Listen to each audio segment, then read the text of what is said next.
Bernadette, comment se déroule finalement une séance de transpersonnel? Parce que c'est de la psychologie, psychiatrie, psychothérapie avec du spirituel, mais comment concrètement vous amenez la spiritualité dans ces séances?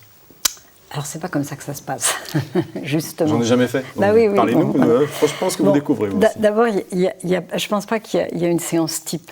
Parce que finalement, ce qui est le plus important dans le transpersonnel, c'est le positionnement du thérapeute. C'est-à-dire que, pour moi, le thérapeute, et je pense que ce que vous avez dit peut l'évoquer, et le thérapeute, de façon consciente ou pas complètement, crée un champ, CHAMP, crée un champ d'énergie qui a certaines caractéristiques. Alors, en fonction de ma vision du monde, en fonction de ce que je suis, de ce à quoi je crois, etc., je vais développer une forme d'accueil et d'écoute de l'autre qui est spécifique.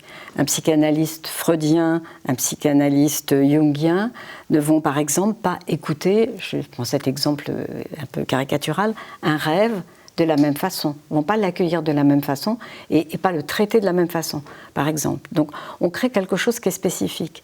Et pour moi, le plus important dans le transpersonnel, c'est qu'en fait, quand je suis en relation, en contact avec la personne, je ne la limite pas.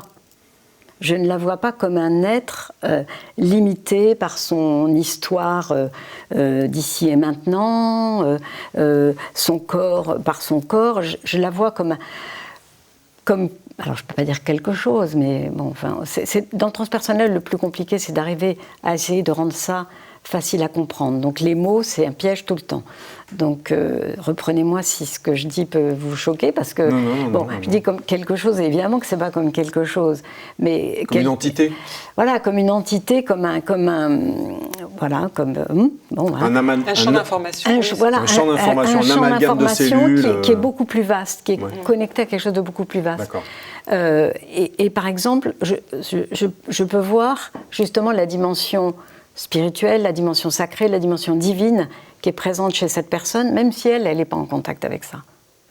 Et les gens qui viennent nous voir, ils ne viennent pas forcément nous voir parce qu'on a l'étiquette transpersonnelle. Moi, tous les gens que j'ai formés, que j'ai contribué à former avec mes collègues, ils agissent partout dans leur cabinet et les gens viennent parfois parce qu'ils sont dans le même coin et pas parce qu'ils sont dans le transpersonnel, parce que beaucoup de gens ne savent pas ce que ça veut dire. Donc on est tout à fait capable d'accompagner la personne là où elle est, avec ses problématiques, ses souffrances, tout ce que vous avez décrit précédemment. Dans le premier livre que j'ai coécrit avec mon amie Brigitte Chavas, on a donné comme titre à ce livre « Guérir l'ego, révéler l'être ». Et le sous-titre, c'est « Le défi des thérapies transpersonnelles ». Bon, ça serait pour moi un bon résumé.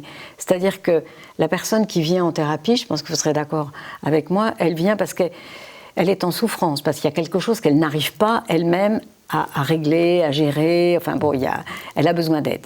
Donc il y a souvent comme un mal-être. Enfin, c'est rare que les gens viennent en disant « ça va très bien, mais j'ai envie que ça aille encore mieux ». Bon, en général... Est-ce que c'est arrivé déjà? Oui, ça arrive. Oui, ça arrive. Moi, ça m'arrive par rapport à la respiration holotropique. Les gens me disent « bon, je viens parce que j'ai envie de quelque chose de plus. Ça va bien dans ma vie. » Bon, des fois, ils découvrent qu'il y a des endroits qui vont... Ça n'est pas si bien que ça, finalement. Voilà, mais peu importe. Mais enfin bon, disons que dans la plupart des cas, et quand les gens viennent dans des démarches individuelles, souvent, c'est la souffrance qui va être l'aiguillon, qui va les pousser à aller consulter. Bon, donc, la souffrance, c'est des blessures de l'ego. C'est toujours l'ego qui souffre. Il n'y a que l'ego qui peut souffrir. Donc, on est bien... j'allais dire obligé, enfin c'est pas une obligation, c'est notre fonction, c'est notre accueil, c'est notre humanité, d'accueillir cet ego blessé et puis de faire ce qu'on peut pour lui et d'aider la personne à prendre conscience de ça et à prendre soin de ça. Bon, donc ça c'est guérir l'ego, même si guérir c'est un peu prétentieux, je pense pas qu'on le guérisse jamais. Mais bon, pour le titre, ça faisait plus joli, quoi. Mais bon, voilà. Bon, donc je mets des petits bémols là-dessus. Bon, mais ça, c'est l'objectif de beaucoup de thérapies que je dirais non transpersonnelles ou non spirituelles. Mais il y a une autre dimension. C'est-à-dire quand mon ego, il fonctionne à peu près bien, même sans avoir fait de burn-out, est-ce que ça m'accomplit ? Où est-ce que j'en suis dans ma vie ? Il y a beaucoup de gens où tout va bien, Bah oui, tout va bien dans mon couple, mes enfants, ça va, mon boulot, oui. Et pourtant... C'était le cas de Stéphanie. Hein. Oui, enfin là, il y avait le burn-out quand même qui a fait un effondrement. Il y avait quand même une recherche intérieure aussi. Ouais. Donc c'était le signe, voilà. Donc c'était déjà là. Mais donc si on l'écoute peut-être pas à ce moment-là, on est obligé d'aller plus loin pour que ça frappe plus fort et dire là, il faut que tu t'occupes de ça.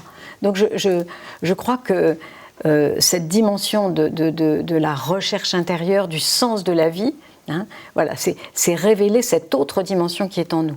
Alors, je ne réponds pas à votre question parce qu'une séance de thérapie transpersonnelle, je ne sais même pas comment dire, parce que c'est un questionnement quand même. Oui, mais ça dépend où en est la personne dans ce chemin. Si elle est encore complètement immergée... par une anamnèse, donc un questionnement pour connaître la personne. Et est-ce que, c'est intéressant, et je suis sûr que Stéphanie sera d'accord, c'est vous qui amenez la dimension spirituelle finalement ? Est-ce que c'est le thérapeute qui amène la dimension spirituelle ? Pas forcément. On ne fait pas de prosélytisme du tout. Non, sans dire de prosélytisme, mais comme M. Jourdain qui faisait de la prose sans le savoir, est-ce que vous dites, la personne arrive avec son aura, son énergie, et on la prend et on fait avec. Alors l'énergie, on en a déjà pas mal discuté en préparant cette émission, c'est pareil pour vous, prenez l'énergie, toute l'énergie et pas seulement que le corps ? En fait, c'est les gens qui viennent me voir, forcément, à un moment donné, d'inconscient à inconscient, il y a quelque chose qui va au-delà. C'est-à-dire que quand ils sont en quête ou quand ils ont des questionnements intérieurs, au-delà de problématiques et de souffrances, les clients nous choisissent et nous, on a les clients qu'on mérite. Je veux dire, donc forcément, à un endroit en particulier, si moi j'ai fait tout ce parcours-là, c'est que je sais que je peux aussi accompagner ces personnes-là. Et on a les clients qu'on mérite. L'inverse, les clients ou les consultants ont les thérapeutes qu'ils méritent. D'accord. Voilà. Si on en a un mauvais, et tout est juste. Ça culpabilise. Et tout est juste par rapport à l'expérience qu'on est venu vivre ou ce qu'on a envie, sur quoi on a envie d'avancer. Enfin, en tout cas, quand on se positionne du côté du consultant. Voilà, dans quel processus on s'inscrit, à quel endroit on est dans ce processus. Et forcément, on ne va pas choisir les mêmes personnes. C'est pour ça qu'il y a autant de thérapeutes qu'il y a de clients et l'inverse est tout aussi vrai. Après, dans les thérapies que j'exerce, notamment les thérapies de l'âme, où justement c'est le trait d'union entre le moi et le soi, dont parlait Bernadette, c'est vraiment... c'est le client lui-même ou le consultant qui va solliciter. Alors, en tout cas, c'est comme ça que je fonctionne. Je suis non dirigiste. C'est-à-dire je ne sais pas du tout à l'avance ce qui va se présenter, donc c'est du freestyle. On parle juste d'une problématique. Il faut une sacrée boîte à outils pour ça, quelque part. Et un lâcher-prise aussi. Et un lâcher-prise, ça c'est surtout le lâcher-prise, et puis faire confiance à ce qui vient, et puis justement capter aussi ce qui se passe dans le champ, alors morphogénie comme le dirait Rupert Sheldrake, et donc... et être vraiment synchronisé avec la personne en face. Maintenant, moi je sais que ce soit en sophranalyse des mémoires prénatales de la naissance et de l'enfance, ou même dans les constellations familiales, où là le champ d'information est d'autant plus important, même quand on le fait en groupe, c'est encore plus frappant. Mais c'est vrai que je vais demander à la personne de solliciter, alors moi ce que j'appelle l'âme, c'est-à-dire tout ce qui est au-delà de la conscience et au-delà du psychisme. On n'est pas du tout rattaché à de la raison, à du mental ou quoi que ce soit, c'est vraiment au-delà. Donc, en tout cas, la personne va solliciter cette intelligence innée, pleine de bienveillance et qui sait déjà tout, et qui est connectée au corps, qui a la mémoire de tout. On va dire, cette intelligence amène la personne à un endroit dans sa ligne du temps où se trouve l'origine de sa limite. En tout cas, celle qu'elle a déposée, la problématique initiale.